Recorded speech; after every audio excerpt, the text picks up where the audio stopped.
What's going on, guys? We are Tottenham TV here, back with another episode with the HOTSPAR with John Cooper and myself, Simeon. How you doing, John? How you doing, mate? You all right? Yeah. I'm doing good. Good to have you back on. Looking forward to this. First time since the watch-along. Have you got on Saturday? You got over the result yet? The performance? It was tough. Was it tough? It was a stinker, wasn't it? But stinker. it was actually quite good to do it with Bob. You know, as much as I love you two, but I actually really enjoyed doing it with Bob. I thought Bob had a good debut.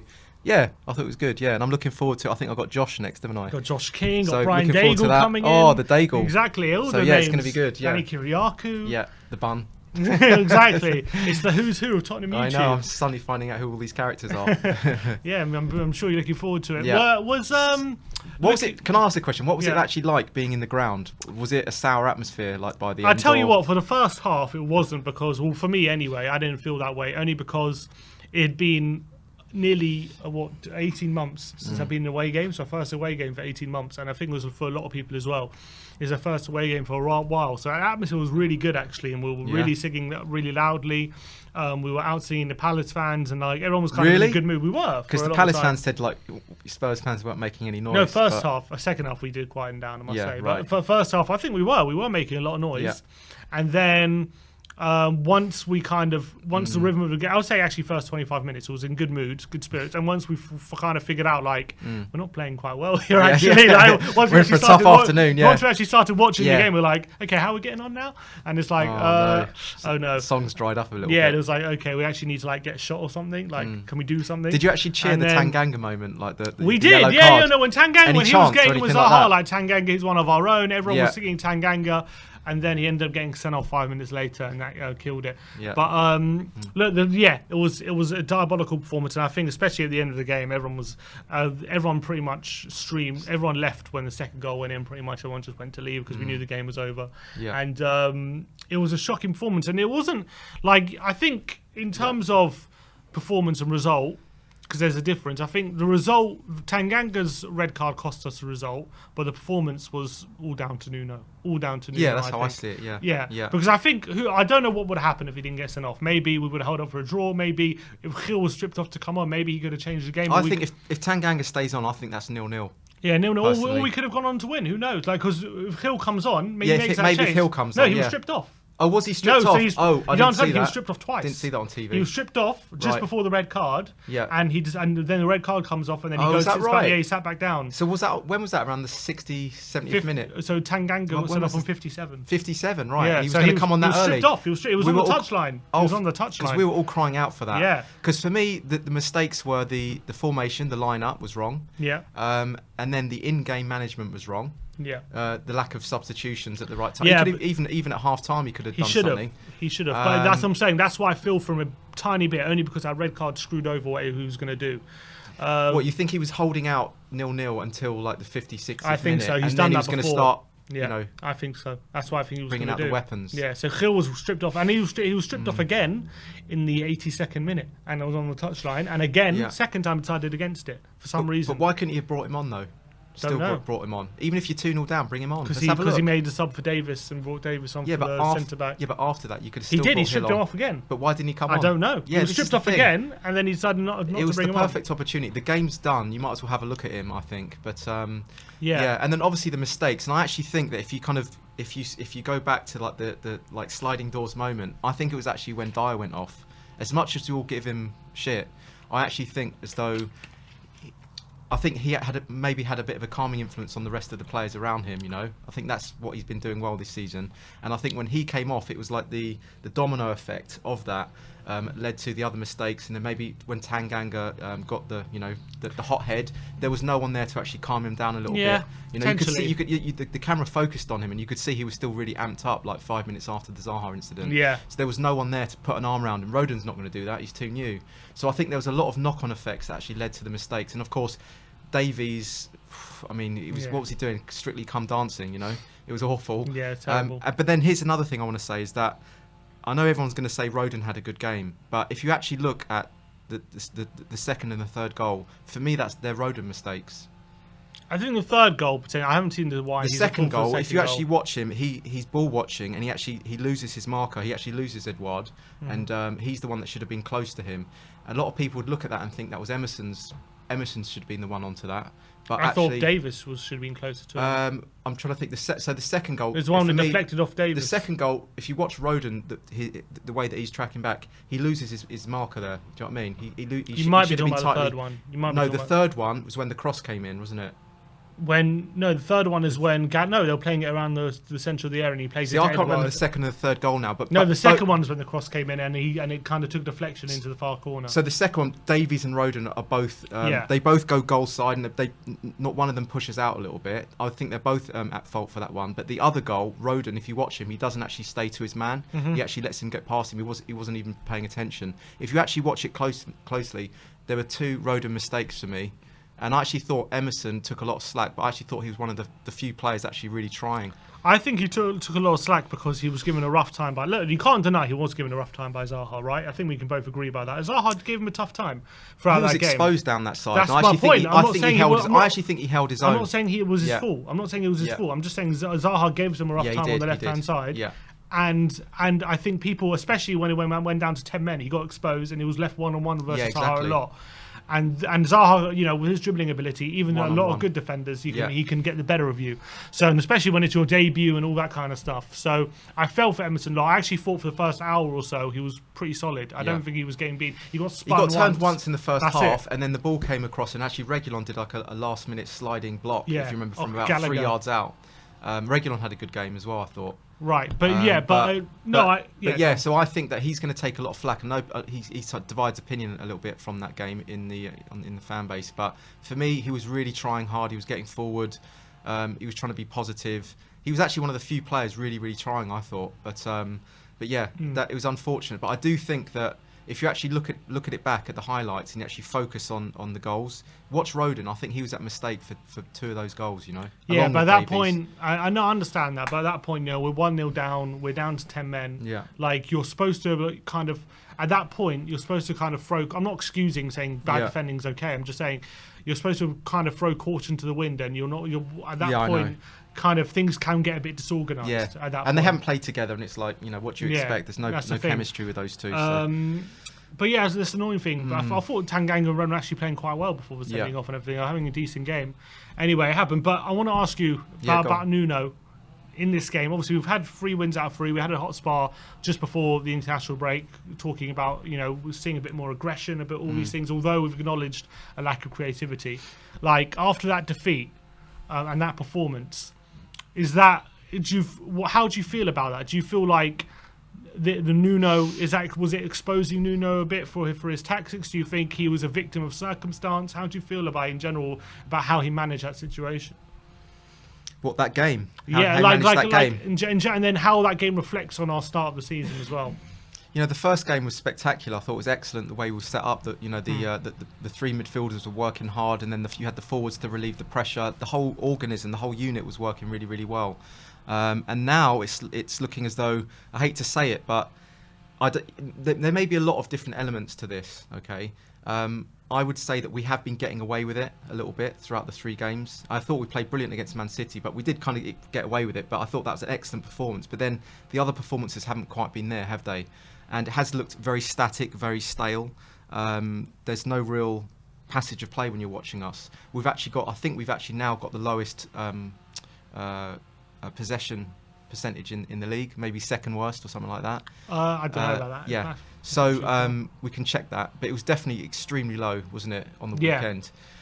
So that is a little bit of a worry. We're meant to be fitter and hungrier than we ever were. You know, that was one of the things we said, wasn't it? Like when Nuno came in. That's what it seems. But it seems to me as though we're almost reverting. We're almost looking a little bit like a Mourinho side again now, which is a little bit worrying.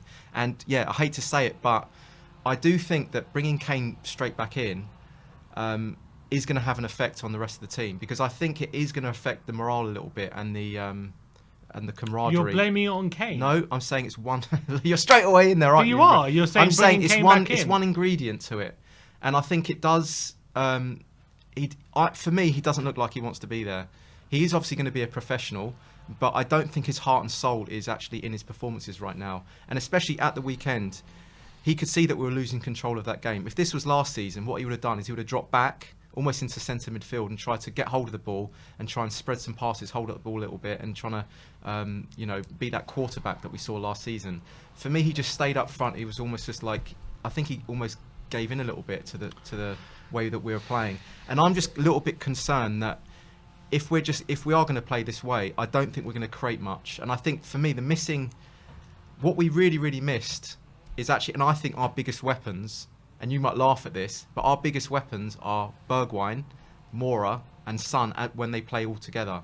Those 3 together are our most destructive, most explosive element in our team. And I think when you kind of play around with that and you don't have those players in there, then all you have to sort of create through the middle is like your Skips, your Højbjergs and your Dele Allis. And I think it just doesn't create enough for us. And I think that for me is when we're at our best, when we've got those 3 playing. So when you take one out, it weakens us a little bit. You know, it's 2 still good, but 3 for me is when we're at our best. I think in the game against like Man City, it works. But I don't think it's I don't think necessarily it's the best approach for every game in that, because those players like space. They like space to play into. Doesn't mean that they're going to do exactly the same when you clog up the defence and then you've got a deep lying defence who are constricting them of that kind of space that they enjoy. Are they going to be as effective as they were in that game against Man City when we're playing a lot on the counter? We're playing a very quick transitions into space, and then they were the ones creating the quick transitions though. Yes, not always. I think there was a lot of Højbjerg and Dele playing into space. Think about the goal. That was actually Moura on the edge of the area, flicking it backwards to Bergwijn to Son. We're not going to be playing against a team who presses up to the halfway line every week, though. Yeah, but it's not about that. They obviously they're great forwards. They're great, whatever you want to call them, a fluid front 3. But also another important part that those 3 play is they relieve a lot of the pressure off the defence. It's almost like a secondary defensive play, if you know what I mean. If you watch the game at the weekend, when we were defending set pieces and corners, stuff like that, all 11 men in the penalty area, right? I think the way that we were set up well against Man City was we had at least 3 on the edge of the area to create for the second ball, to create the counter attack. There was none of that on the weekend. So what happens? It was just inviting wave after wave after wave. At least just as a very minimum, have someone on the edge of the area. I can tell you why, because against Crystal Palace, first of all, they're a bigger threat than Man City at set pieces. We know that we're going to be much more able to defend set pieces against Man City than we are against Crystal Palace. Against Man City, we're relying a lot on our counter-attacks to get forward and quickly to get into space. That's why when you got Son, Bergwijn, Lucas, you can afford to have them on the edge of the area, because you know there's a very good chance we're going to defend this set piece and they're going to be springing on a counter-attack into space. Of course. But against Palace, you need the men in the box because they got the likes of Benteke, they got the centre box. You do need men. And then on the counterfeit, if also why I don't think there was much threat on the counter-attack is, first of all, who did we have who has pace? Just Lucas. Just Lucas. Who else is there? Dele's not going to do very effective on the counter. Kane is not great at to get on the end of a counter attack. He's quite good at setting them up, but I don't think he's very good at running and getting bursting forward. So it's literally only Lucas. He's the only one who's going to be very effective in a counter attack in that kind of system. So I agree. You can't. You need to have men defending the first ball, especially against a team like Palace. I get that, but at least have one man on the edge of the area. That's all I'm saying, At least one. There was none. It was all 11 men in the penalty area. That for me is like primary school level error, Even at basic level, you always have someone on the edge of the area to, when the ball gets cleared, there's someone there to pick it up. Yeah. And that's an issue. We even had it last season, West Ham, when Lanzini got the shot off. If there was a man on the edge of the area, that wouldn't happen. Simple things like that. We've seen that time and time again. So for me, I thought that was something that Nuno got right. Yeah, against City, you probably don't have to worry about the aerial threat so much. But at very minimum, you should always have that, because in every attack, there's an element of defence. But in every defence, there has to be an element of attack. It should be. In the best defences. Yeah, always. Because that actually is, in some way, that is a part of the defence. Because it keeps the pressure off the... it keeps you on the front foot a little bit and relieves the pressure. So for me, that was a massive problem at the weekend. When it comes to Kane, I do have issue with people saying using his performance on the weekend as evidence that his heart's not in it anymore. I really take issue with that, only because I feel like he was literally fighting a losing battle for the whole of the game. Literally, Spurs throughout that whole game were penned into their penalty area. He was literally fighting of scraps every time the ball comes into him. He's literally got 4 defenders on him. He's got, not only does he have 4 defenders on him, whenever he did actually wriggle away, which he did a few times, there was no runners. He only had Lucas Moura, who doesn't like to run in behind, to help him. Dele Alli's not much of a runner from deep. So he literally had... And also Emerson and the fullbacks weren't getting forward as much as they were in the first 20 minutes because Zaha was penning them back. So Kane literally had nothing because the team didn't allow him to have anything. And I think people will see him being anonymous, which he was anonymous. Anonymous. I'm not going to disagree with that. It was a poor game. It was a poor game for the team, not just him. And Come on, man, just admit it. He had a crap game. He had a poor game like the rest of the team. But I'm not going to sit here. He did. What am I going to say? He had a poor game like the rest of the team. You find it reluctant to say it though, because I saw a player trying his hardest out there to try and work hard for the team and try and do something, but he literally had nothing with him. This is Kane apology. He had nothing with him. What do you want him to do? Draw past 5 players and score? Moura was exactly the same situation. And what did he do? But he did way more. What did he do though? He did way more. What did he do? He was actually dribbling through players all the time. He had 2 was actually shots really the whole trying. Game. Yeah, our only 2 shots. I know, but did we Kane score? have? Did we get an assist? What did Kane have? Why did he not score or get an assist? Why did Moura not have a score or not assist? Why?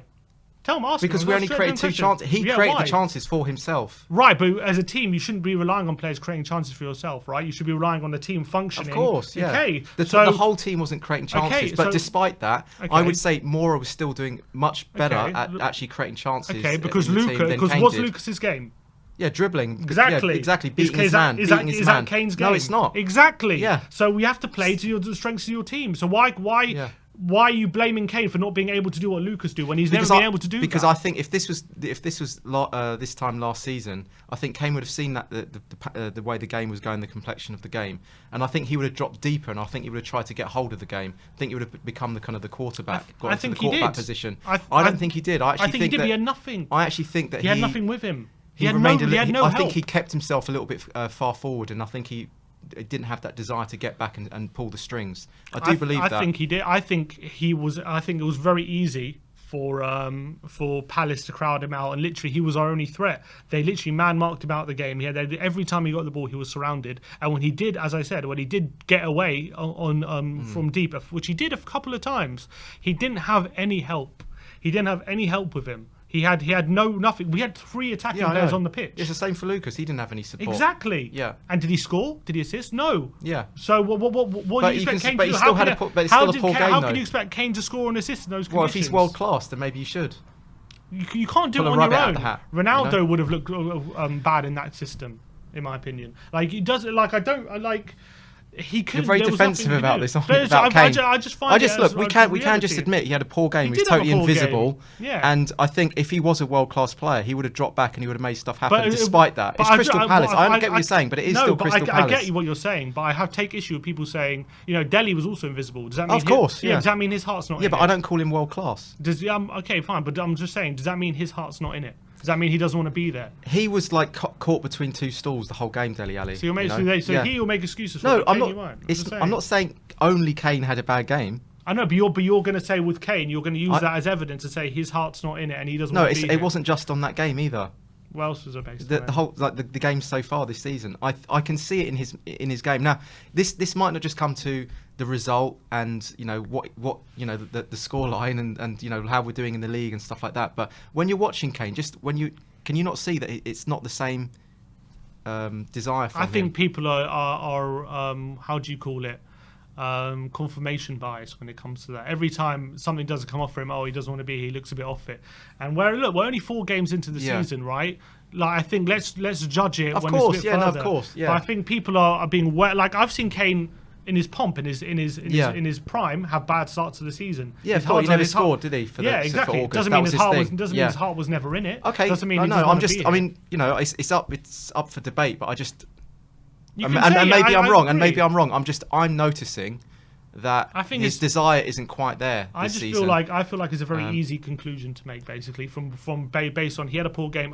He wanted to leave in the summer, so he must really not want to be here. The game before as well, I thought the same thing. I thought he was invisible. No, against Watford. I don't know. I don't think so. He could have easily got an assist if Dele Alli scores his chance. He could have easily got a couple of goals if the keeper doesn't make saves. Like I don't know. I didn't think he was terrible against Watford. But anyway, I don't want to focus on Kane because I think the whole.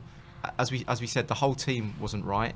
I mean, for me, that's my point. The worst player was obviously Davies for me. I think that goes without saying. But then I also thought the next worst player was Lloris. Yeah, he didn't have a great game. If we're being honest, I think Lloris had a shocker. I really do, and I think it was the bowl out to Dyer, which you could say that might be a miscommunication. But I think it was an overweighted rollout.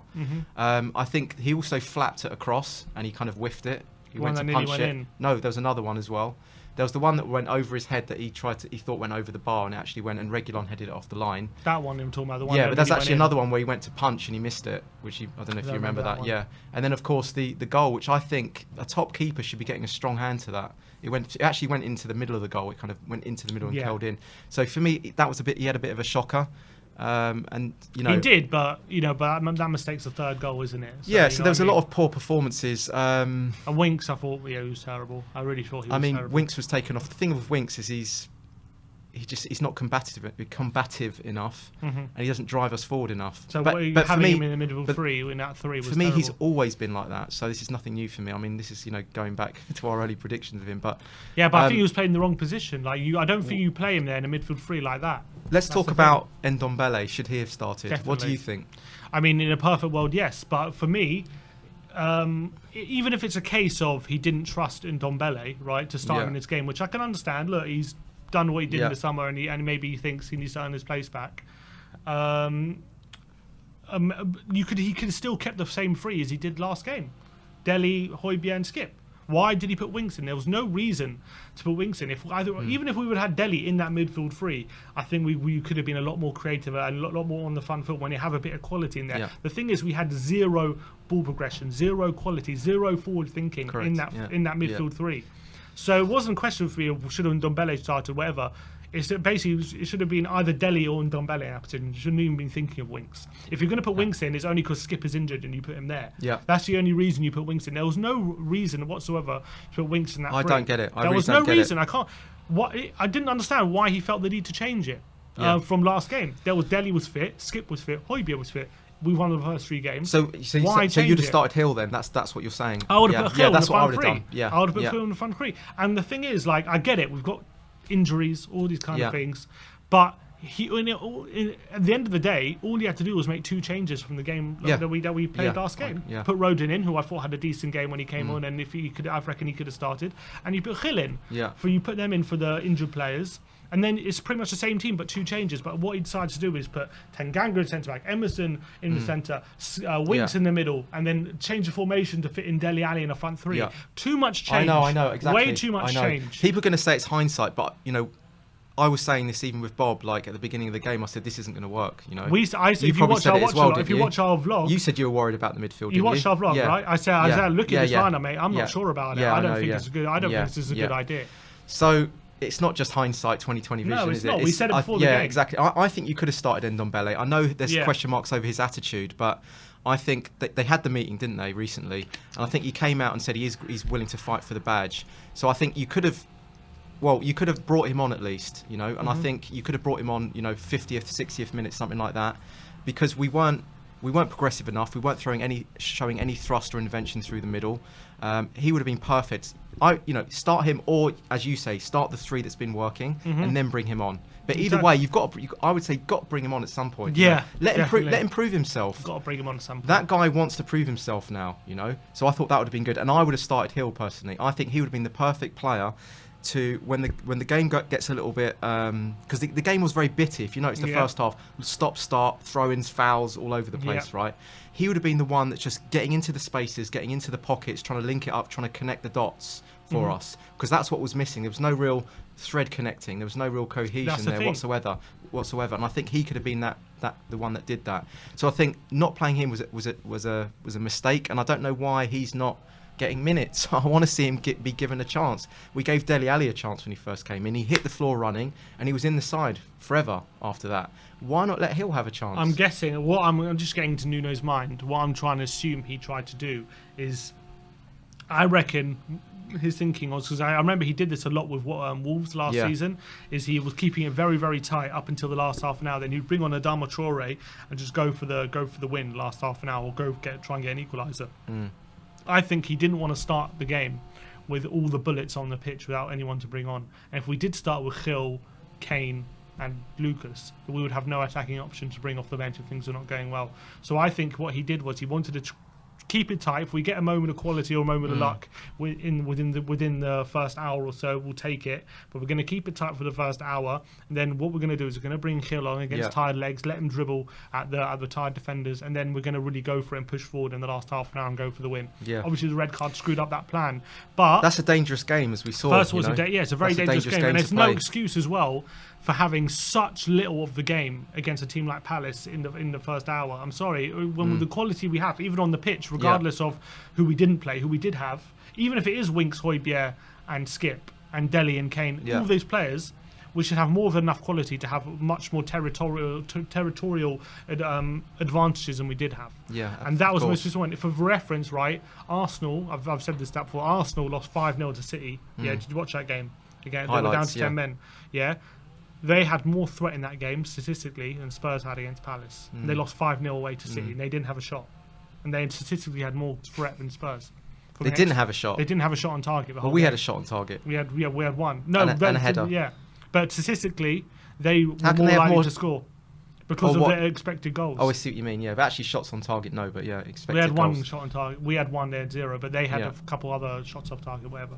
Which is crazy. It's when you think about it. It's not good enough. I mean, you do have to give Palace credit. They did make things difficult. They worked hard. They were winning the duels. Was brilliant, wasn't he? Gallagher was a menace. But he didn't have his shooting boots on, did he? He must have hit about 4 in like row Z. You know, his free kick was like woeful as well.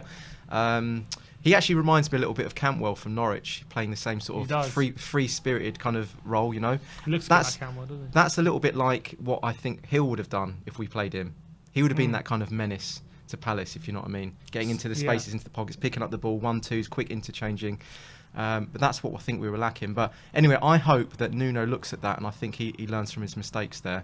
Because I hope it doesn't keep reverting back to negative football. And I hope he doesn't do what you just said there. Keep it tight 0-0 until like the last 20 minutes and then trying to go for the throat. Because that for me is... No, but I only think he did that because of the lack of options, basically, is my point. Because we didn't have Son or Bergwijn. We only had Hill, Kane and but why Lucas. not start off with the bullets and then get the goal up and then keep it tight? I'm guessing he was worried if we didn't get that goal and then the players get tired, we have no one to change it. That's what he's thinking. I don't know. I just think that's a negative. Yeah, that could be right. That probably is how he's thinking. But for me, you always go for the goal and then you keep it tight if you have to. I don't think doing it the other way around is the sound option on that. Yeah, it's fair enough. No, I hear that. But he did it a few times. But I do believe if he had the plethora of options available for him, I think he would start with Bergwijn, Kane, Son, and then he would have Lucas or start with Lucas and have Bergwijn to come on, or Hills come on. Yeah, absolutely. So he would have all those bullets I think to come on. For me, I know people are going to say we miss Son. Yeah, of course we miss Son because he can pop up with goals. But ironically, I think we really miss Bergwijn, and I'll tell you why. Because I think what he does really well, his end product's not there yet. We're all hoping it's going to get. Once it's there, we're hoping it's going to explode. But I think he does so much work just around the edge of our own area, and then quickly, getting past a couple of players, setting off the play, quick transitions, working with Moura and Son as well. And I think that actually takes off the pressure off the defence. It also means we pin their wing-backs back as well. It makes them think of, Yeah, because when you don't have that threat, it means that they push their wing-backs up, and then they camp out in your half, and then we're sitting back. Because they knew with Dele and Kane there, essentially, they knew they could literally push up to the halfway line, knowing we didn't really have a threat. We didn't have any width. We were so narrow. We didn't have any width. It wasn't just width. It was just threat on the counter with speed. Because Lucas was our only quick player. And Lucas, however much I love Lucas, he doesn't like running in behind. He just doesn't like doing it. There was no, but you couldn't have played him in behind because there was no one there to thread the passes through to him. Right, but I'm just saying, regardless of that, he doesn't. That's not his. He just doesn't. That's not his game. He doesn't do it. He likes to ball to feet and dribble past players. He doesn't. But you said when do you ever see Lucas getting on the end of something when running? Yeah, but that's behind? as you would say about Kane. Same argument. That's not his game. Yeah, fine. But I'm not blaming Lucas. I'm not blaming Lucas. I'm just saying that's the reality of the situation. Even if he did try and get on the shoulder, there was just no opportunity to do that. There was just there would be threading through the eye of a needle. There was not even any options to play the through ball. They squeezed us out so much that it was we were, like you said, feeding off scraps. Mm-hmm. So there would have been absolutely no need to play off the shoulder off the centre back. And that's why it was so easy to play against. Let's talk about Moura because it's the title of the video. Look, Lucas Moura. Yeah. For me, the Moura Sexual Fan Club, he's been, I would say, apart from the Wolves game, he didn't have a very good game. I think he looked a bit sluggish, he looked a bit fatigued, whatever it was. There was something up with him that game. For me, he's been the best player so far this season. What do you think? He played very well against City. Came on and did a good job against Watford as well. Played very well against Watford. Against Palace. And I think he was the best player for us. Yeah, it does mean he played well. Our best player. I think he did play well. He was okay. No, I think he did play well. I think he was excellent actually. I don't think he was excellent. Circumstances. I don't think he was. Considering the circumstances, I think the amount of times he was driving through players and he had nothing on the end of it, and he was still keeping the ball as well. And I think he didn't put a foot wrong the whole game. I think he was the only one. Him and Emerson were the only ones really, really trying. And given the game, given the opposition and the way the game went, I thought he had a really good game. I think he was our best player. I agree with you. He was probably our best player. I mean, slim pickings. Yeah. I actually think Reguilon actually had quite a good game. Yeah, he had a good game. I thought actually Reguilon had quite a good game. But I'd say him and Reguilon were the best. I think he did okay. I don't think he did. I think he did what he's very good at, which is dribbling past players and then coming up against a brick wall. Yeah, so he's very. Look, we know Lucas can do that all day long, dribble past players. That's never been in question. What's been in question is what he can do after that. What the next step is. He's never been able to develop that. That's my problem with Lucas. But anyway. But that's not his game. Huh? That's not his game. What? To do that. Well, then that makes you an average player. No, because that's not his. It's the same thing you said about Kane. It's not his game to dribble past players. Yeah, it's not. It doesn't mean he's not a world-class finisher. I don't think necessarily Moura's game is to get in the box all the time and finish things off. It doesn't need to be his game. I actually think that the thing that Moura doesn't get the credit for is that he is able to relieve the pressure off the defence and get past, drop a shoulder, get past a couple players. Immediately we get control of the game again. Those little moments don't get talked about because it's all over in a second. Yeah. There's no real statistic racked up for that. It's just those little moments, those little intangible moments on the field that give us control of the game again. And I think if we look at City, he was the best player, again, along with Tanganga. Poor against Wolves. When he came on, he was the best player against Watford. Why didn't we start him? Again, underrated. But to be fair, that worked for Nuno because I think it did Lucas work. against tired legs. It worked. Okay, but he was the best player, and again, for me, he was the best player. So I would say so far this season, Moura's been the best player. I would say. Who would you say? Yeah, maybe. I'd probably put it in some. I think Sanchez has been brilliant when he's played for those 3 games. I think Reguilon actually as well has a big shout of being our best player. And before Saturday, you could have easily said Hugo was definitely up there for our best player. I don't think Hugo's really been tested. He's made the most saves in the league. No, but they haven't been like dynamic, game-saving except for one against Adama. That was a game-saving save. Yeah, it was okay, one-on-one. He got his leg to it, didn't he? But I don't think he's really been tested in the way that he was. But I think I thought he was having a few. And I don't actually. I think that he in the last couple of games he's flapped at a lot of crosses actually. He's looked a bit shaky. Yeah, he did.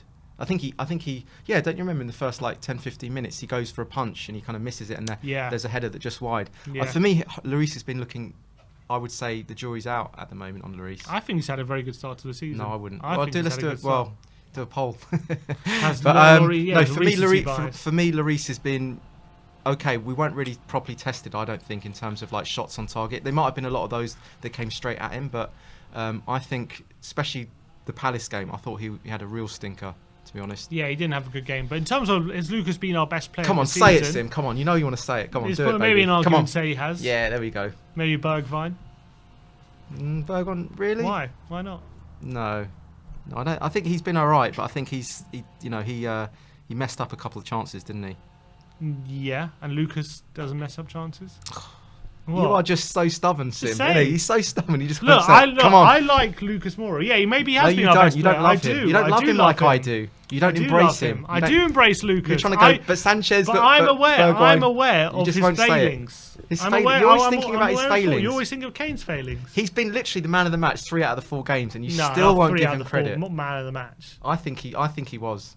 I don't think he was man of the match against Palace.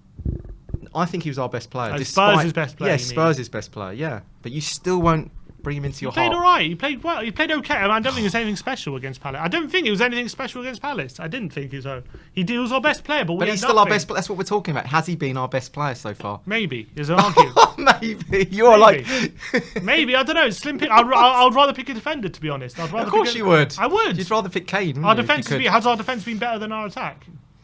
It's not about that. It's about individuals. Yeah, and I think Sanchez has probably been better than him so far this season. I think just won't do it, I think Sanchez has. I think Reguilon's been better than him. I think Højbjerg actually has a good shout of being better than him. Been. I think he's always solid, isn't he? Højbjerg. Yeah, I think Højbjerg's got a shout of being. Skip's been decent as well. I think Lucas maybe makes the top 5. Oh, you That's are what scumbag, I'm aren't you? That's You're what a real saying. scumbag, aren't you? That's all I'm saying. I love Lucas Moura, but I don't think I do. I do. You don't. You gave him the same score out of 10 as Lloris. When? On your ratings. We gave them both a 5. You both gave the same rating for Moura as you did for Lloris. Unbelievable. Unbelievable. I didn't think Lucas did anything special. What? Are you serious? He dribbled once and had a shot on target. That's all he did. Anyway. Okay. That's all. I don't understand. That's all he did the whole game. He had one shot. Yeah, but the same rating as Lloris. Okay, I was wrong. and when we had the game, Lloris didn't seem like he was having the worst game. Like, he was playing bad, we could acknowledge that, and especially the third goal.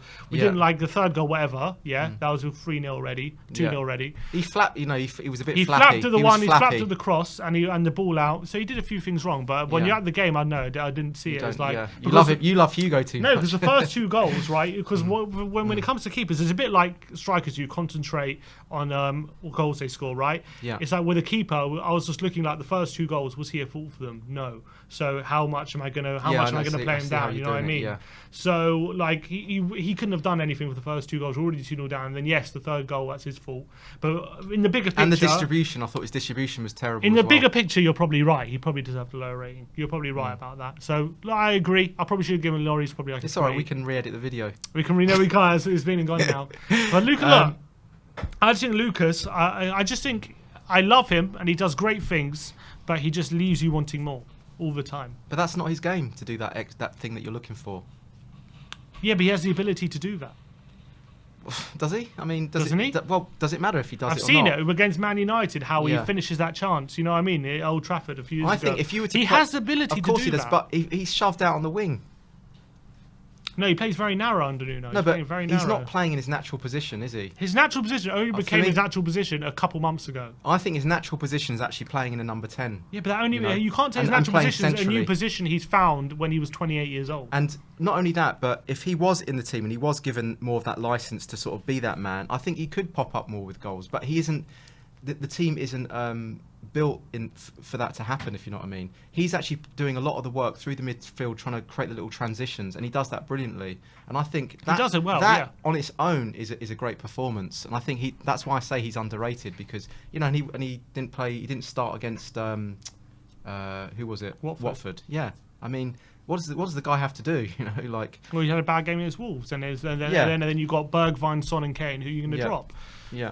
So you draw. But anyway, Anyway, I know that the Moura sexual club's growing day by day. Look, I would love nothing more but for Lucas Moura yeah. To keep playing like he was playing against Man City and he was playing in the last half an hour against Watford and stuff like that.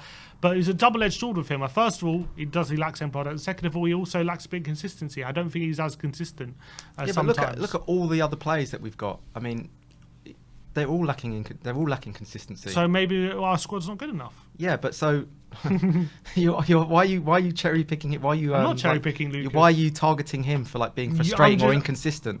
I'm just responding to you saying he's been our best player. Okay, if we were to say best of a bad bunch, would that? Yeah, fine. Maybe of a forward line. Maybe. Yeah, of a forward line. Why are you so stubborn, Sim? I'm not so stubborn. You know it. You know it. You know it deep down. You know that he's been like the best player. Okay, fine. He has been.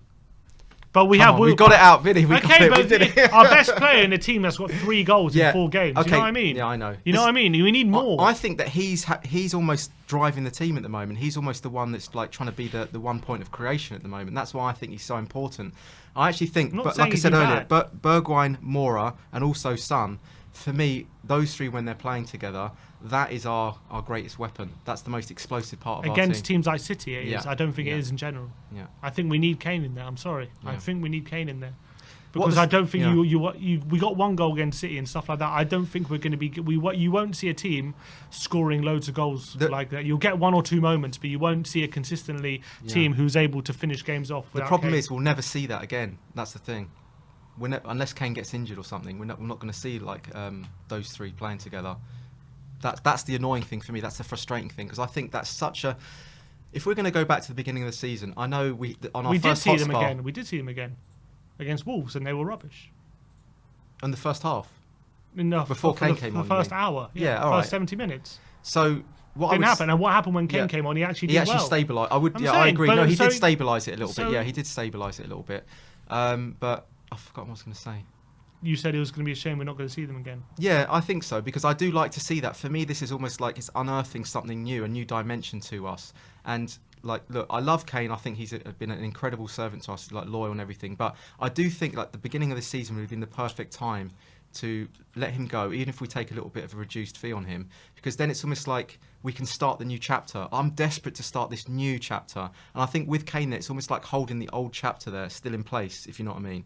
And I think we need to like clean the slate, start this new chapter, and then even if it does like it's a little bit raw and it takes a little bit of time, I want it to be built on that rather than when Kane's it sort of almost as though he's still the main man, he's still Don Corleone, everything's sort of like around him every time, you know. Well, when you got one of the best strikers in Europe, you have to I know, be like and that's kind of why he's always in the and that's the argument, isn't it? And he is of course a supreme finisher. So, but for me, I would have really liked us to see us say, do you know what? Let's start a fresh chapter. But you don't see Bayern Munich saying, "Oh, we need to get rid of Lewandowski. We need a new chapter." You know what I mean? It's different though. It's different. It's different. It's different, Sim. These players in your squad, you need the best quality players in your squad to try and compete for the high. Are we going to have more chance of competing higher up the league without Kane or with Kane? For me, it's with Kane. Yeah, I'm not sure. You know, even though he's like a supreme finisher and does what he does, I think he's not going to have a good season this season. I don't. I think he's going to get about 17 goals, I'd say.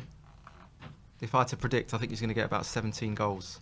You said at the beginning of last season he wasn't world class, and he got both goals and most assists in the season. Beginning of last season. Yeah. Numbers wise, Kane's incredible. He's absolutely incredible. And playing wise. But I'd say actually even last season that like half the games he played were like on the weekend, like totally anonymous.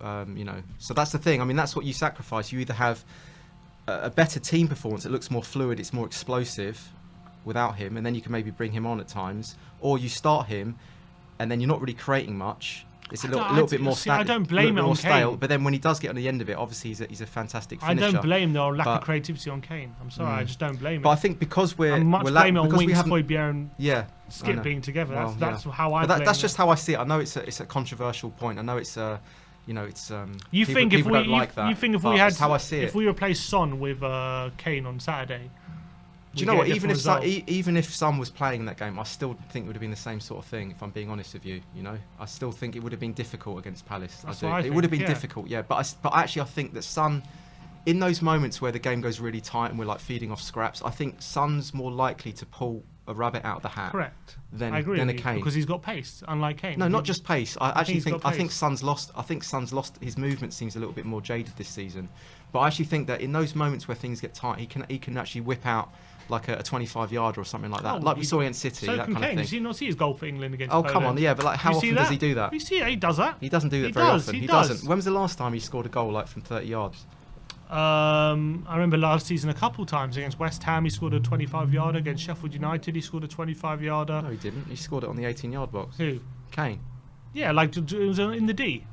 25. Yeah, but 20, we're talking yards. like a shot out of nothing here. I'm not talking about like where you like the C parts and you've got did it to on get a shot. England duty not long ago. Yeah. Okay. Well. He did it then. So it wasn't anyway, long. but he can do that. Kane can do that. But we know that Son is more likely to, in tight moments, be able to score a goal out of nothing, like from a he's better. He might be better at doing that. Sure. I think that's what Son brings. That's the difference to me. But Kane can also do that, and Kane's also much more of a threat inside the box, like from heading and stuff like that. And he's much stronger than Son. Like he's I don't know. Like they're both very two-footed. I like them both. I don't think. But you say about Moura comes with his frustrations. Can you accept that like Kane comes with his frustrations as well? As much as any other world-class player does, yeah. Right, okay. And what are his frustrations to you? What are his frustrations? He's a bit slow, I guess. Maybe he can, if we're on a counter-attack, you can argue he can slow the play down occasionally. Does he, though? He can do. He can. Do you think he does? It's possible. Not always, no. Right. But he can do. I think, look, this is the perfect striker. The perfect striker? Or near perfect. He is. No, I don't think so. I don't know what you're seeing. I feel like I'm in the twilight zone. So everyone can agree that Kane is one of the best strikers in Europe, but you disagree. No, what did you just say there? You said he's the perfect striker. Near perfect. Near perfect? Yeah. He's got amazing ability on the ball in terms of passing range, creativity. He's got unbelievable finishing ability. He's brilliant at heading and stuff like that. He's very good at long range shooting. Look, he can. I actually think that his aerial threat has actually decreased over the years as well. It's not as good as maybe I actually Ronaldo think that in his early years, but in his early years he was actually more of an aerial threat. I do think that. I think his pace has gone, and I think that he. I was actually watching. If you watch highlights of Kane, like 2014, 2015, even for me, that's actually my favourite Kane. You know that. Yeah, but that was his first year. Because of his movement, he was actually pretty fast. That was his pretty first quick. season. Believe it or not, he's actually pretty quick. And actually, one of the things I really loved about Kane back then was that he was able to, one of the best players I've ever seen at getting the ball out of his feet quickly and getting a shot off. I don't know if you kind of remember. He had this like knack of just having the ball tight to his feet, getting it quickly out of his feet and getting a snapshot off. When you watch those highlights back, it's almost like seeing a different player. It's almost like he's had to really, really adapt his game at the moment. He has to. Every player has to adapt their game. But personally, when they grow older. I do think he's not. He's far from being the perfect striker. Okay, not as much as I think he's one of the best strikers in Europe. I think we're giddy with a lot of fans are giddy with Kane, and they're unable to sort of see the weaknesses because we love him so much, and he's been our talisman. Every player has and he's weaknesses. One of our own. Every but I do think weaknesses. We're hanging on to him as he's this kind of messiah. And I think I'm a Spurs fan. I'm not a Harry Kane fan. I want what's best for the team. But it's almost as if you dare kind of critique him and mention all this stuff, you get the fangirls coming out. And for me, the best thing for Spurs is having a good Harry Kane up front. That's the best thing for Tottenham. It is. He's one of the best strikers in Europe. He got Golden Boot last year. He got numbers-wise. He was great last season. I think the Euros just gone. He got 4 goals in 3 knockout games. For England, he's great. I think he's one of the best strikers in Europe. He's going to break all the records if given the opportunity. He's 28, looks after himself very, very well. I still think he's in very, very good condition. Last season, he didn't have barely had any injuries last season. I think for a 28-year-old. Who plays up front like striker like that? I think he's. You're not going to get many better. You're not going to get many better up front like that. We'll see. I just don't think he's going to have a good season this season. If I'm being honest with you. Yeah, we said that last season. You did. No, I didn't say he was going to have a bad season. You weren't sure about him last season. I'm just saying. No, I didn't say he. I said he wasn't world class. That's all I said at the beginning of the season. But he got great numbers. No, you said he was in the decline. He was going back down. That's what you said. Yeah. But he showed last season he wasn't. He picked it up from the 2 seasons before. Yeah, he did. But before that, he was on the decline, wasn't he? Yeah, but then he picked it up again. Last season he picked it up, especially with numbers-wise. It was good numbers, yeah. So we'll see. So let's see what happens this season. I'm really interested to see. We've got loads of super chats. We've got loads, and let's read them. AT says, Crystal Palace and Wolves are playing better football, also with a new manager, and we got a better squad. Our stats are very worrying.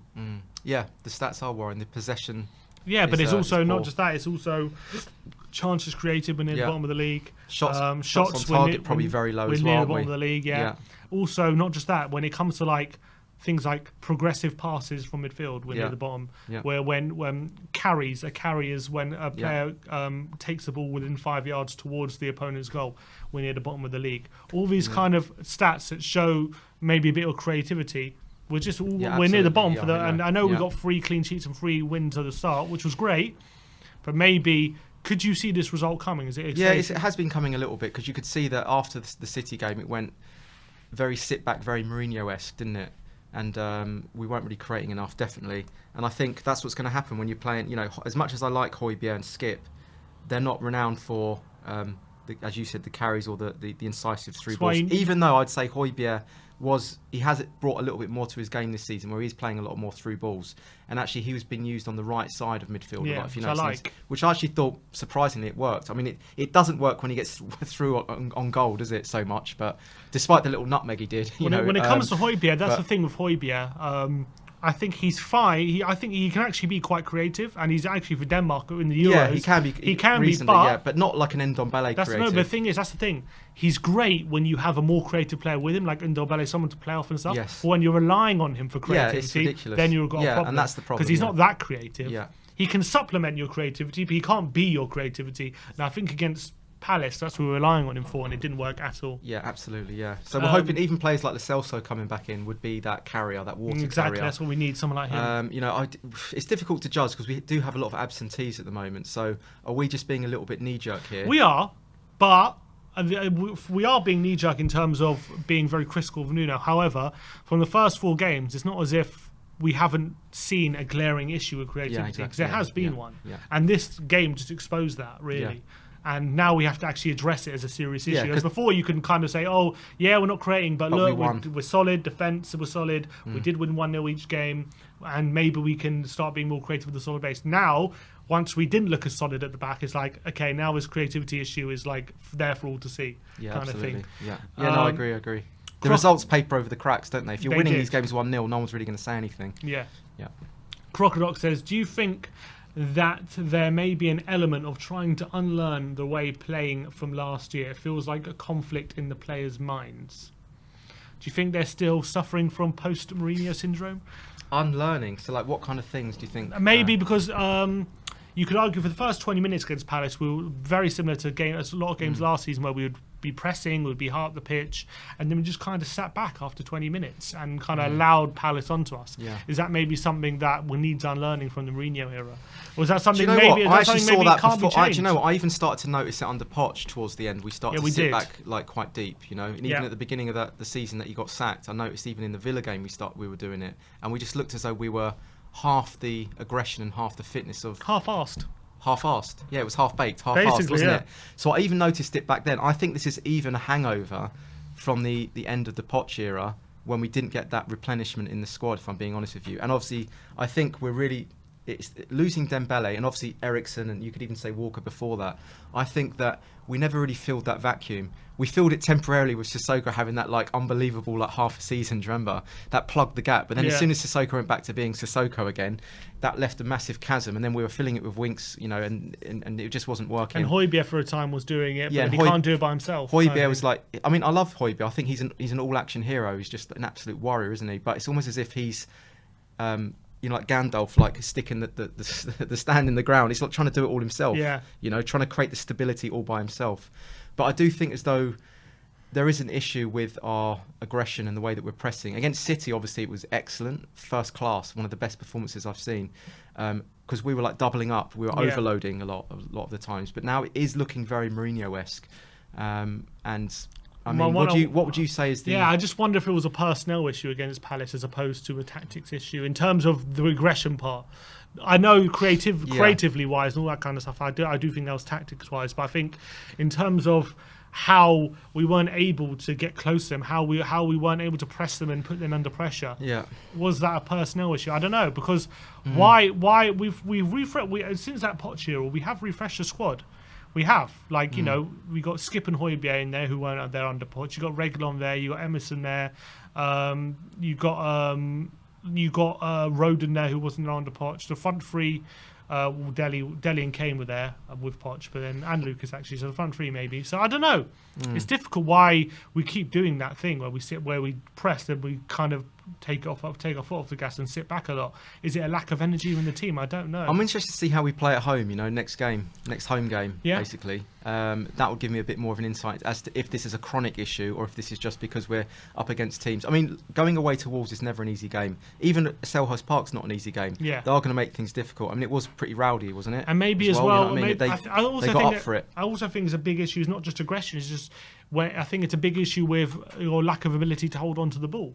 And when you have lack of ability in the middle to either hold on to the ball or progress the ball in dangerous areas, then you become very easy to just pen back into your own box. We were pegged back. We were penned in, yeah. There was spells where we did, get a bit of a possession going, but there was no progression. That was the issue. Thing. There was absolutely no progression with the ball. And then when we eventually lose it, we'd pen back again. I think that's maybe part of why we seem to be so deep, because the lack of quality in the middle is not allowing us to keep the ball enough to progress it into dangerous areas and take the pressure off the defence. Exactly. So that's why they were coming back to So maybe it is a personal, or maybe it is a personal. Bob Spur TV says, after the starting 11 was announced, John and I were trying to work out how the midfield three midfield was supposed to appear on the graphics. Says it all. Yeah. I just wasn't happy with what I was seeing with that front three at all. With the front middle three? Sorry, middle three. Yeah. I wasn't happy with that. I knew it wasn't going to work as soon as I saw it. Where other super chats here from Mintu Lee. Big up, John. Make Moura sexual great again. It doesn't need to be made great again, Mintu Lee. It already is. It already is great. Victor Matthijsen How you doing, Mintu Lee? Says, what if those three with Kane as a number 10? Son, Bergwijn, and Lucas with Kane as a number 10. Yes, but then I feel like you do lose a bit in midfield. You kind of need that third body nowadays. So that bit of aggression. I do like it, though. I think Kane is... Last season was the first season we saw Kane really drop into like the quarterback role. And I thought it was incredible. Like he became... When he was having a good game, he was the most important player on the pitch, I thought, his passing range took up another So from that perspective, I thought he really upped it from the seasons before, if you know what I mean. You know, you asked me that earlier. Yeah. But if we have a situation like on the weekend where he drifts so far forward and we're not getting a grip of the game, I would like to see him come back and try and help pull the strings a little bit, almost in that number 10 position. I do think that would have definitely helped, but for some reason it didn't feel as though he wanted to. I don't know. I just think there was nothing for him on Saturday. I don't think. Yeah, then you've got to get back and start getting involved more. I think he did. He tried, but whenever he got the ball, there was no one in front of him to pass the ball to. That's what I felt. That's not how I saw it, but I don't know. I was at the game. That's how I saw it. You're wrong. No joke. Victor Matthijsen says, play him as a number 10, keep an explosive front three in front of Skip and Højbjerg to protect the behind. He can still get into the box. Sorry, can you read that? Sorry. Basically, he's also saying play Kane as number 10, play Skip and Højbjerg behind him, and Kane can still get in the box. I think against teams like, say, Watford at home, maybe that could work. But against, like, you know, Man City or something, you don't think that would work. I just don't think Kane in midfield is... I feel like he would be having to do too much work in midfield for it to be worth it. I think he actually does a good job in there, though. You know, when he is playing, you know, when he's... A good job for a striker, though, not a good job for a midfielder, if you know what I mean. No, do you know what? I actually think that last season was actually dropping almost into, like, centre midfield, you know. I actually thought that he relieved a lot of pressure off the defence. I thought he held the ball up well. I thought he shielded the ball well. I think he wins a lot of fouls, doesn't he? When people go into the back of him, he's quite streetwise. I'm talking about off the ball, sorry, I didn't mean on the ball. Oh, off the ball. Yeah, on the ball, that's fine. Off the ball, you know, he has to do a lot of covering for midfielders and all that. Would you rely on Kane to do that's that the frustration, kind of is because he doesn't have that he doesn't have that aggression off the ball, that I think we miss a little bit of a trick.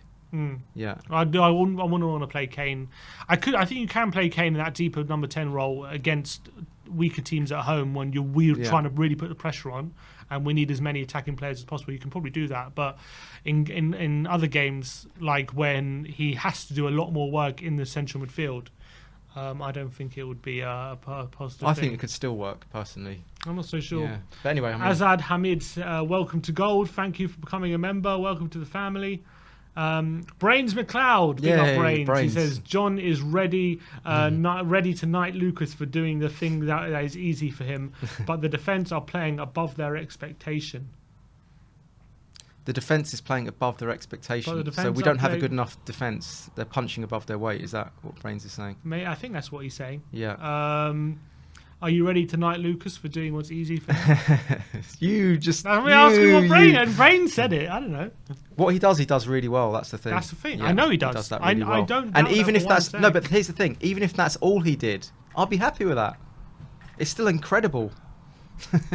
The carrying, he said like the water carrying. He does that excellently. The dribbling out of spaces, the quick transitions, the quick touches, the 1-2s. Superb. Absolutely. If that's all he does, that's enough for me. It's not enough when there's not either a good quality pass or a good quality shot at the end of it. Yeah, but if there's no one ahead of him, then he can't. There's no one to thread it through to.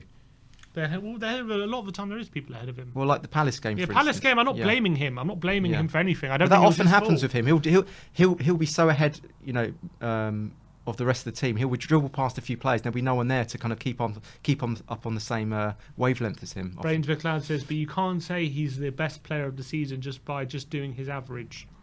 Yeah, but that average has been better than the other players' averages. Is he doing more this season than he's done in previous seasons, Lucas? Do you know what? I think Moura has always been like this. Always been a good player. You know what I mean? It's not like he peaked or anything, in my opinion. Admittedly, numbers-wise, when he first came in, I know he scored 2 at Old Trafford. He had the the Champions League run. But I think the stuff that he does in the middle of the park, where he's just, like I said, the intangible stuff. I think he's always had that in his game. The quick feet, the ballerina feet. I think he's always had that. And I just think that we've totally underrated him. And he only got into the side around December, didn't he? Or January? It was February time. February. Exactly. I mean, for me, that's like criminal that he didn't get into the team until February. But when you got a player in your front three, right, who doesn't provide many assists and then only gets 3 or 4 goals a season, it's just that, is that enough? Yeah, but that's, like we said, that's not necessarily his game, and it doesn't need to be his game. As we're seeing this season, he hasn't done it, but he's still been very effective.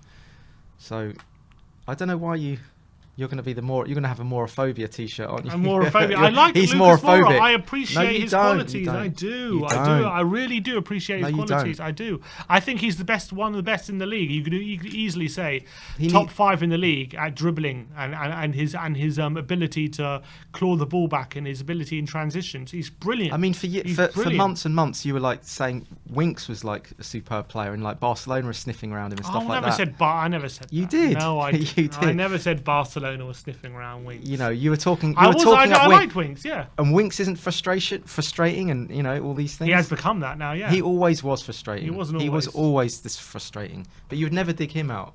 Winks, I've dug him out. You never used to dig him out, man. Who, Winks? Winks, yeah. You were like his bum buddy. No, that's homophobic, yeah, mate. It is. Not happy about that, son. No, but when it comes to Winks, I only got that reputation because everyone was shitting on. There's one game in Europa League last season, everyone was shitting on him, and I didn't think he was the reason why we lost. And everyone said, "Oh, you love Winks," all that kind of stuff. Yeah, and you were. Then I started. But he's frustrating. He is frustrating. Yeah. Yeah, I agree. Yeah, but anyway, I don't think he's always been frustrating. I think he used to be a decent player, but for the past 2 years he's just been terrible. Yeah, I can acknowledge that. Yeah. Okay. Lucas is great. I love Lucas Moura. And I do. You don't. I do. I think he's a great player. I just think his faults stop him from ever being a great player, unfortunately. Okay, well, let's see how the rest of the season transpires. That's how I feel with Lucas. What's Brain saying? But the defence has resulted in 3 wins, so you'd have to name Tanganga or Dyer or Sanchez as the best players so far. They are playing above the rest. Tanganga's been solid. Dyer's been solid. Sanchez has shown a little bit more this season in terms of his distribution. His pings have been excellent as well. I think that's something we didn't see last season. I think Skip has come in and he's passed with what's the expression? Flying colours. Flying colours. Yeah. So I think takes a lot of credit as well. I think Højbjerg is always going to be solid. I think that's just what Højbjerg does. So there have been some solid performances, but at the same time, we as a team we've looked really lifeless, haven't we? A little bit lacking in creativity. Big time. Big time. Yeah. Unfortunately, that midfield 3 is just. I feel like Dele. We had this debate earlier in the earlier stream. I don't know if you saw Dele's new role. Is this good for him? Sorry, no, is this good for him? That's wrong question. Yeah. Is this good for the team, Dele's new role? Because ask you why. When you take Kane and Son away, right? Last season, Kane and Son just by themselves scored around 65% of our goals last season, right? When you look around the squad, take Bale out as well. You know who our top goal scorer without Kane? Here's a question. Yeah. Without Kane, Bale or Son, who was our top goal scorer? No. It was. No. Ndombele and Moura with 3 each last season. And own goal. Own goal, yeah. They were level with own goal. Yeah. They were level with own goal, okay? Yeah. So when you take Kane and Son and Bale out of the team, if they're not scoring, if they're off form, Kane and Son, who if you look at our squad... The next one down is Moura, actually. I think if you look over the last 3 seasons, the next highest scorer has been Moura, I think. No, I'm just asking. That's not the question I'm asking, not who scored. I'm asking, if you take Kane and Son out, who, if you want to pick a player in the squad, who you'd back to score the most goals, or who you think in the squad could be a good source of goals? That's a worry, Who's the next one? Yeah, it's Alli and Moura, Is it not Dele? Is it Ali not and Dele? Moura, yeah, Ali and Moura, yeah. Okay, so by playing Dele, right, who's literally, as you say, take Kane and Son, he's our third most likely to be a source of goals. By taking him and putting him in a position where he's much less likely to score, are we taking away too many goals from our team where we're so short of goals? Do we need Dele? Or do we have the luxury of playing Dele where we're playing him, is my point. It's a tough question. I don't know, I just think that the role that we used to use for him isn't going to work anymore with Dele Alli. You know, you're not going to see the same goals tally that you saw with him back in the peak Poch days, because we were camped out in the opposition's half. He was almost playing as a second striker. That's where he was getting a lot of his goals. You're not going to see that anymore. So now Dele Alli is having to revert back to a classical midfield role in a way, and he's having to accept that and play that role and do the donkey work in midfield and like really get stuck in. And so we're seeing a new dimension to Dele Alli. So I don't want to judge him on the old Dele, because we're not going to see that anymore. But we're not going to see that amount of goals from him anymore. I get that, but was someone with his ability in front of goal, you know, if you put Skip in front of goal, the amount of times Dele was in front of goal, you know he's not going to get the amount of goals Dele got, right? We know Dele is very talented finisher, very good finisher, he can always provide a bit of a spark in the final third or something. Yeah. He's got a lot of talent in the final third. He's got a lot of ability in front of goal. We know that. We've seen that. Are we in a position with the attacking talent that we have to be restricting one of our potentially best attacking players?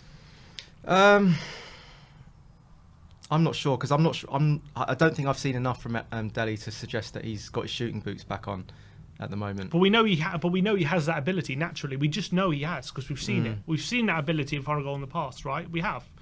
We know he has the ability to be scoring goals. So where would you deploy him? I don't know. I'm not saying it's wrong. I'm not saying it's wrong what we're doing, because I think Dele's been, for what he's been for him. And for how he's having to reinvent himself. Yeah, I think he's been doing great. Yeah. But for the team and for the squad, right? He to be putting our third most likely source of goals in defensive mid or in central midfield is a question mark. And I actually think that as hard as he's been working in midfield, Dele Alli, I still think as though his position is up for grabs as well. Definitely. I do. And I think that you could actually keep competition between him and Ndombele, for instance, or Lo Celso even. And Skip could also... games at home where we're dominating the ball a little bit more, you could even take Skip out and put Lo Celso in there, I think. Feel like with Dele... So there are possibilities to kind of, you know, keep competition for those spaces. For all the good work, I think, that we've seen with Dele, and we've seen a lot of good work, especially off the ball, I actually still think he's still very frustrating on the ball. In the middle of the park. Dele. Yeah. Oh, yeah, I of still course. think Yeah, so. yeah. And there's one thing being frustrating in the final third when, you know, you try and nutmeg and it doesn't come off. Yeah. But when you're doing it on the halfway line, do you know that becomes a problem. And I think it's a bit of a time bomb, I reckon. You know what it is? Yeah, it could be. Because you know what it is with Dele Alli, right? His greatest strength is also his greatest weakness.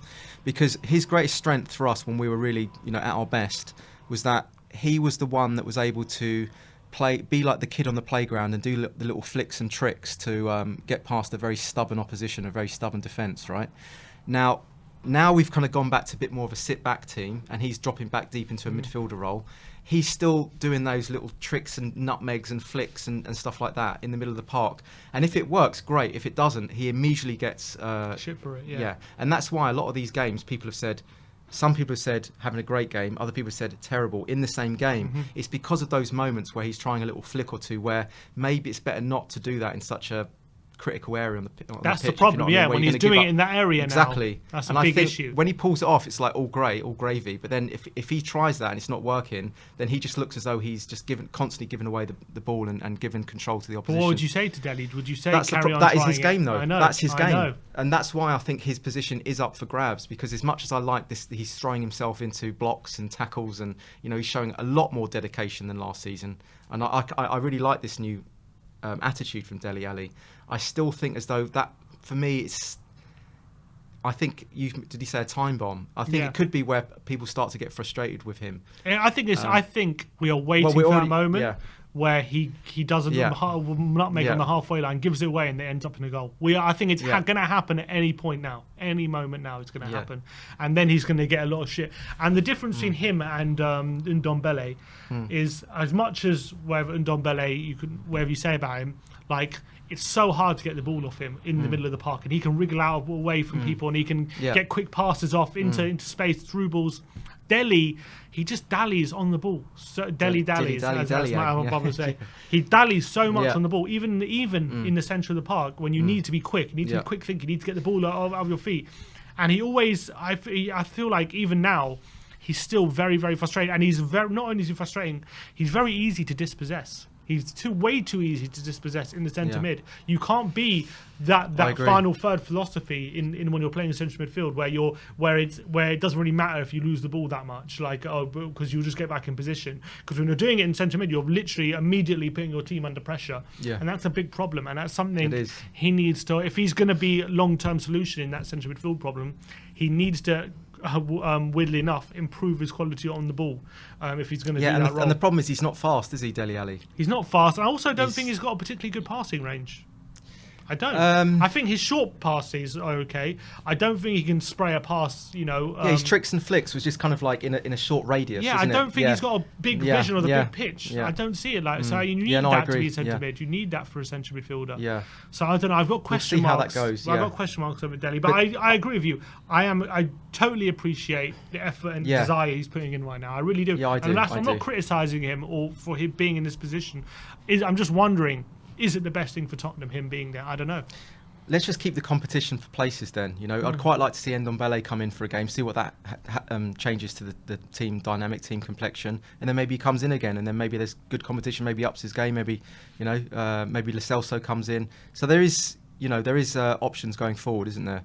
But the problem with Dele Alli is, like, when you take him, I've noticed when you take him off early in a game, he actually really doesn't like. You can see he really loses his rag. It's almost like he's very sensitive, and he takes it to heart when he gets subbed off, which is a shame, because I think at the moment he believes in himself that he's really reinvented himself and he's rebranded himself. And I think it's a bit of a funny one, because you should be able to be subbed and still be professional. But I get the impression if he gets taken off early, he's a confident. For me, Dele Alli is the ultimate confidence player. And if you start chipping away at his confidence a little bit, I can see his game going back to how it did last season. So Nuno's got to be clever in his man management, I think. Let me ask you this: we've got Conference League tomorrow. Yeah.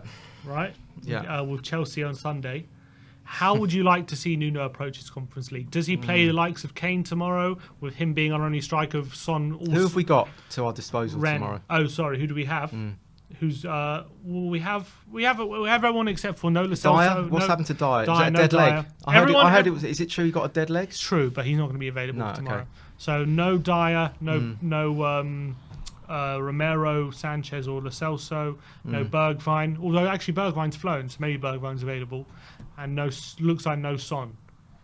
Still no Son. No Son for tomorrow. Yeah. But I want to know how do you see this Conference League? We've got Rennes away, who Rennes, by the way, actually third favourites for the tournament. They're not a terrible side in France, although they're 11th in France. If you're Nuno, are you thinking, we've got Chelsea on Sunday, I don't want to risk Kane going to his only striker. If he gets injured and no Son as well on Sunday, will you have no firepower? Well, you can do what Nuno has been doing, and like you said, like against Palace, try and keep it tight and then keep some bullets on the bench. You could maybe do something like that. On Thursday, you mean? Yeah. This week against against Rennes tomorrow. Yeah. But are you saying, would you try and are you saying don't maybe put the big guns in, maybe play a weakened team? Or do you think he wants to get off to a good side, wants to get a winning feeling back and try and get a strong team? Play a stable team, but then keep some bullets on the bench if need be. So Kane, start or not start? He's our only striker. We have Scarlett otherwise. I mean, you could even play Dele Alli up front. That's, I mean, there are options. You know, there's possibilities here, but yeah, I mean, would you play Kane? Would I play Kane? I think you could. Yeah, I think you could start. Yeah, you could start Kane. Yeah, I still think you'd probably be fit. You know, for Sunday. Sharp. I think it'd still probably be sharp for the weekend as well. Yeah. But you wouldn't go like, so you try. But there are options. You think we should take this competition seriously? Like, we should play a strong team. Yeah, you don't have to put the strongest team out, but you can put a stable team for the lineup, and then you can bring on players to like even strengthen it even more. I think that's the way to do it. Yeah, without going full-blooded like Mourinho did last season, playing literally the best 11. Yeah, Son and Kane was playing all the time. I think that's what hurt us in the long term. It was like a residual effect where Son and Kane were absolutely flying for the first half of the season, but then because we were so reliant on them, they actually burnt out second half of the season. And I think you're even still seeing the effects of that on Sonny a little bit this season. So we've got to be a bit careful about how we deploy these players. And also, you know, we could have really done with a Vinicius. Yeah. Really could have done with a player like Vinicius. Just to play in these kind of games, yeah. Even just a journeyman striker, you know, would have been fine. Just to take the sting out of it and just to kind of, you know, because Vinicius scored 10 in Europa, didn't he, or something like that? Or like 8 in Europa. So that would have been the perfect player to start, I think, someone like that. Now we don't have that. So now we're having to. Now we're looking a little bit stretched and having to overplay. And now we have to kind of. Kane and Son are our only strikers. I know. So it's bad management. I don't know what's going to happen. But what do you think with this Conference League? Are you interested in it? Like, would you always prioritise the Premier League over these Conference League games? Personally, I would have sacrificed this and like focused on like the League Cup, FA Cup, and trying to put in a good league performance. A little bit like Redknapp used to do. He didn't take it seriously, if you remember. Europa League. Harry Redknapp did not take this seriously and used to just. I think he even admitted it. He just didn't want to be in it. I don't think he would take. I don't think you'd have the same approach now with the Europa League. Maybe the Conference League, but Europa League, because it gets Champions League, you can't afford not to take it seriously. He saw Europe as like this thing, like as a nuisance. Personally, but the deeper you go into the competition, the more seriously you do have to take it. I think once it gets to like quarterfinals, semi-finals, then obviously you're playing your best, 11. But also take into account where you are in the league as well, and that part of the season. But for me, I mean, I would put a strong team out, but definitely not put all the big hitters in. Is it important for you to like? Is it important that we get that winning feeling back, even though if it's a different team, like from Saturday? I actually don't think that the European games transfers to the feel-good factor of the Premier League. For me, they're two different things. I actually see them as two different entities. One is about giving the fringe players a bit of a shout and actually building their confidence. And if they can keep going into the competition, great.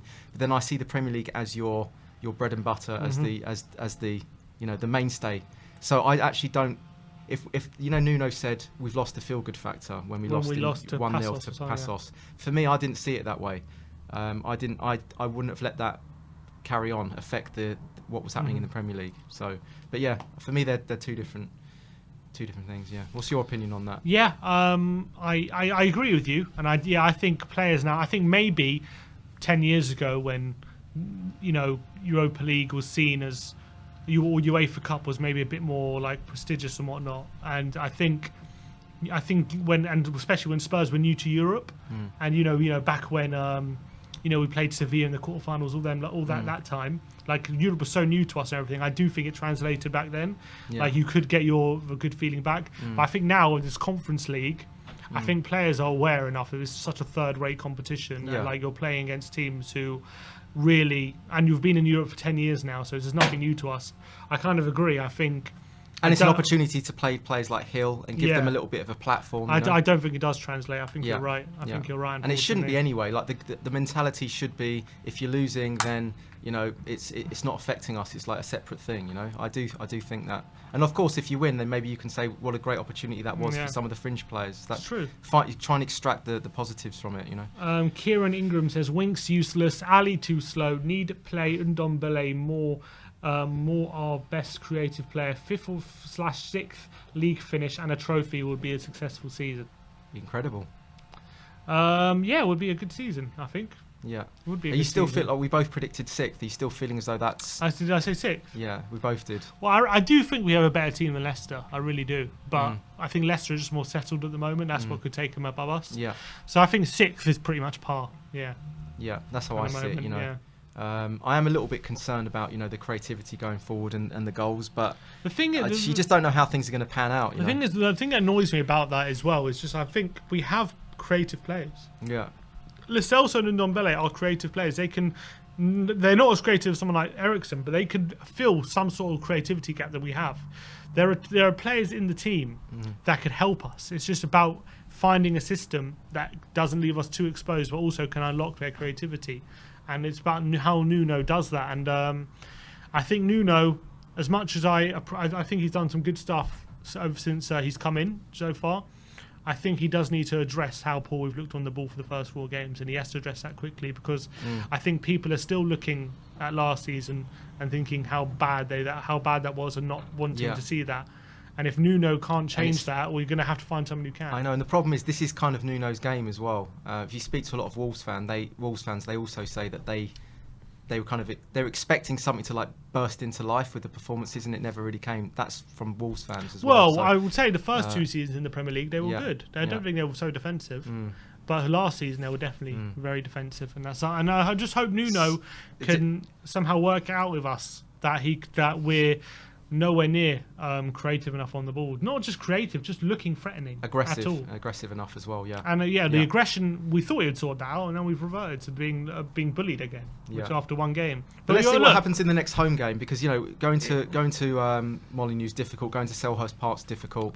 Let's see what happens if we're sitting back at home like we did last season under Mourinho. Then I'm going to start thinking something really needs to change. If we play like we did against City, and we're playing on the front foot, aggressive, pushing up the wing back, pushing on more, then I think that then I think there's things to play with here. So. And to be fair to Nuno, the hand he got for the Palace game couldn't be much worse, could it? Like and of course, he had all the injuries. Yeah. They're playing in Croatia.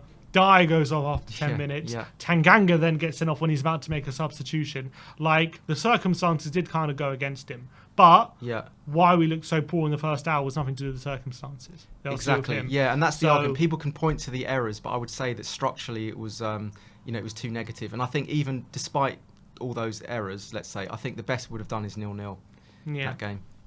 All right, John. Yeah. Pleasure having you on as always, mate. Nice to see you. Seeing you tomorrow for the watch-along, for the Rennes watch-along. So we've got the Rennes watch-along, You'll be here for that. And what are you thinking for that then? Are you expecting a... I'm not expecting anything special, but I do think he might be stronger than a few people, even me, would like. I would like him to start the likes of Scarlett and whatnot. I don't think he will, unfortunately. I think he is going to play Kane. And if Kane does get an injury, then...